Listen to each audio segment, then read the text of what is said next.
The healthcare detective Frank Lalli has written a book for Simon & Schuster about how to get affordable healthcare, called Your Best Healthcare Now. It is available online, in-store, wherever fine books are sold.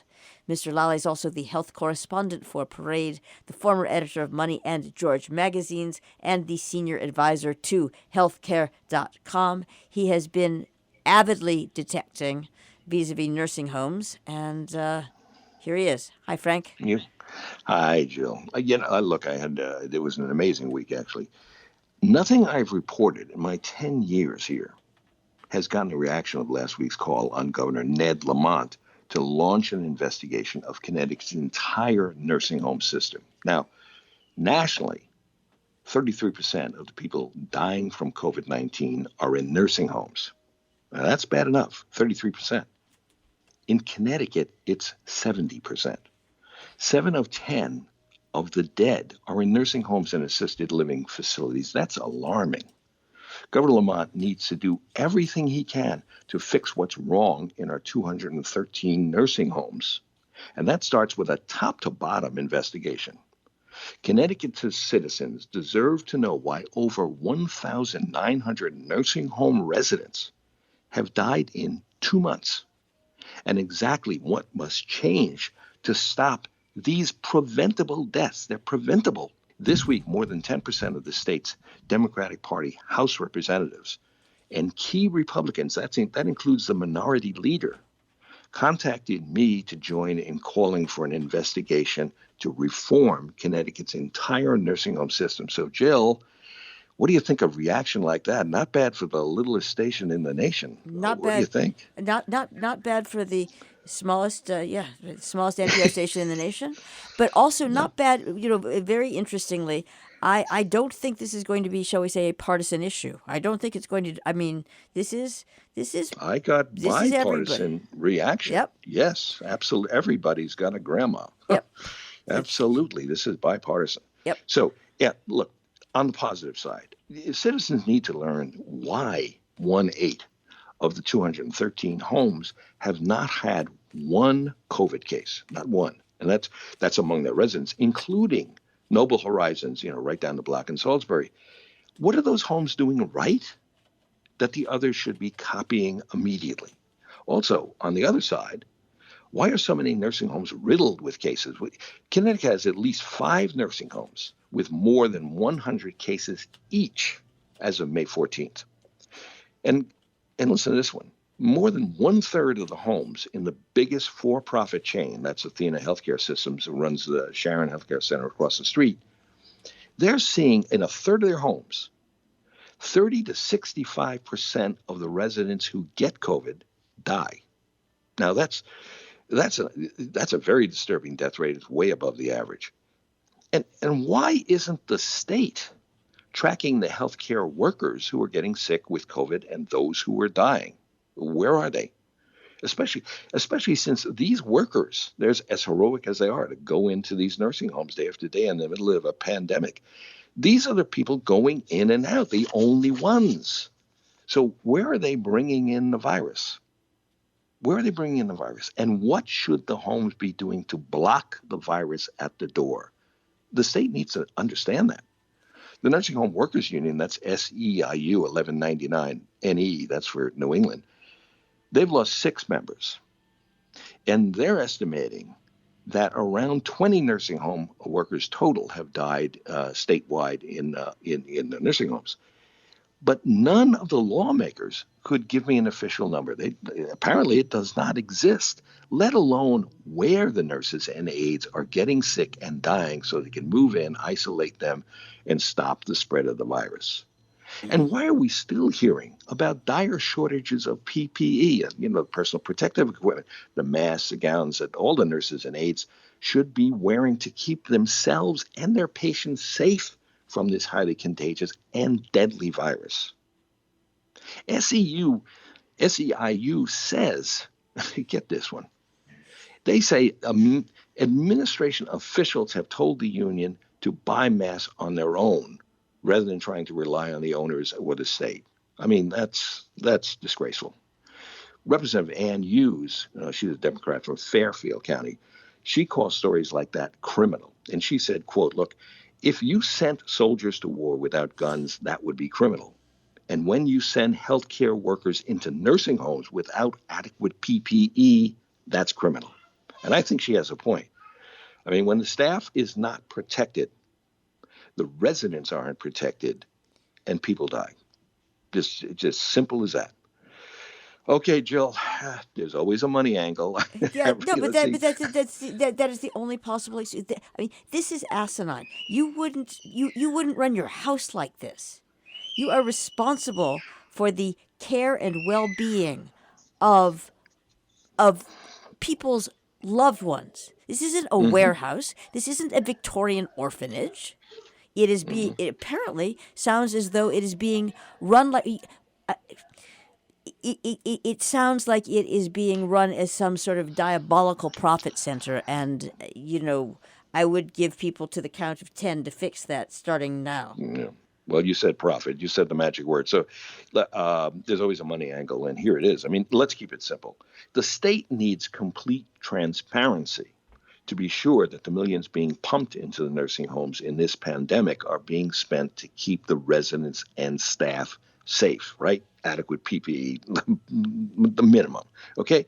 Rather than the money being siphoned off to the nursing home owners. So if any of that is going on, if any owners are inflating their profits in the middle of this pandemic, as money is pouring into these nursing homes to keep people safe, that money is being siphoned off into their pockets. The state should claw back every cent. And look, big picture, the citizens of Connecticut need to know why, despite 1,900 deaths, the persistent lack of PPE, little transparency, why has not one nursing home been fined $1? A Democratic representative told me, get this, he doesn't think that pattern is going to change.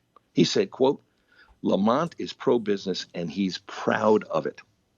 But here's what I say. There's no accountability without hefty fines against the owners for wrongdoing, against the owners, not the nursing home itself out of the general fund. That just takes money away from the staff and the residents. They get lousy lunches for a month or so. There is real accountability when the hefty fines are laid at the feet of the owners for their wrongdoing. As you say, they're responsible and they should pay if there's wrongdoing. Perhaps even worse, when we look at this picture, Governor Lamont's executive order granted immunity from lawsuits for missteps, not only to the healthcare workers, that I can understand, but also he granted immunity to the facilities. Now, Democratic reps called immunity for the facilities a bad idea. That there are going to be lawsuits anyway. I mean, experts are predicting a massive wave of suits. Though now with this executive order, families who are suing over their loved ones may have to prove gross negligence, and that makes it more difficult. But the lawsuits are coming. There's even talk of a possible class action lawsuit. That's how bad things look. So here's the question. What is it going to take to get Governor Lamont to launch something like Operation Nursing Home Rescue? Some Democratic leaders told me the governor has begun to act. He got the message and he's acting. He fired the head of the public health a couple of weeks ago. And here's the reason, by the way, which hasn't been reported fully. The last straw was her slow response in the middle of this pandemic. So out she goes. And the governor is stepping up on-site inspections and citations for things that he sees that the inspectors see wrong. But look, Minority Leader Themis Claritas of Seymour told me, quote, Governor Lamont had to blame someone. She said Lamont should have acted at the first sign of the state screwing up. So what do you think? What do you think of her point of view, Joe? How can one disagree? You can be as well, no. This is. That's interesting that you say that. How can people disagree? I'm going to tell you how they disagree in a minute here. So, look, I think anything the administration is doing now he's acting, okay, anything they're doing now is better than a couple of weeks ago when some nursing home inspectors were phoning it in. They were literally letting managers walk the halls of their nursing homes on FaceTime. Self-inspection on FaceTime. So what are they going to show? They're going to show nurses with the proper PPE. They're going to show the infection procedures are right. They're inspecting themselves. It's not worth a dime. Representative Jonathan Steinberg Now, he's the head of the House Public Health Committee, told me that was embarrassing. Still, and here's listen to this one. Steinberg and some other Democrats said this is not the time to burden the Department of Health and the nursing homes with a full-blown investigation. The audits, everything else, very distracting. They should keep their eye on the ball, which is fighting this pandemic. Yet, even a few of them predicted that whenever there is an investigation, we will be shocked. We will be very shocked, and the Attorney General sooner or later will be called in, and that's exactly what's happening in Massachusetts and Pennsylvania right now. Steinberg told me, quote unquote, not all the private nursing home people are good people. So look, it wasn't unanimous, Jill, at all, but the overwhelming majority of people that lawmakers that I talked to, that's Republicans and Democrats, this is bipartisan. They said, we can't delay another day. People are dying now. The governor must act now. And here's an idea. Here's something that could be done immediately. Why the state could hire 213 registered nurses, one for each home, to enforce, put them into the homes, one in each home, to enforce infection control. Rob Burrell, he's the head of 1199, says that one move alone would save hundreds of lives. So, look, Governor Lamont has said quite famously, I'm not here to point fingers. Look, I'm going to say this over and over again until it sinks in. This is the time to point fingers, to find solutions. If you don't point fingers, you're not going to find out what's really going wrong, why people are dying unnecessarily, and then go in and change it. Reform the system. If it needs it from top to bottom, reform it, because people are dying, and they're dying every day. So, Jill, look, I heard from the lawmakers. I'm going to hear more from them, obviously, but I want to hear from the listeners as well. And I don't care if you support this investigation, you oppose it. I want to hear what you're thinking.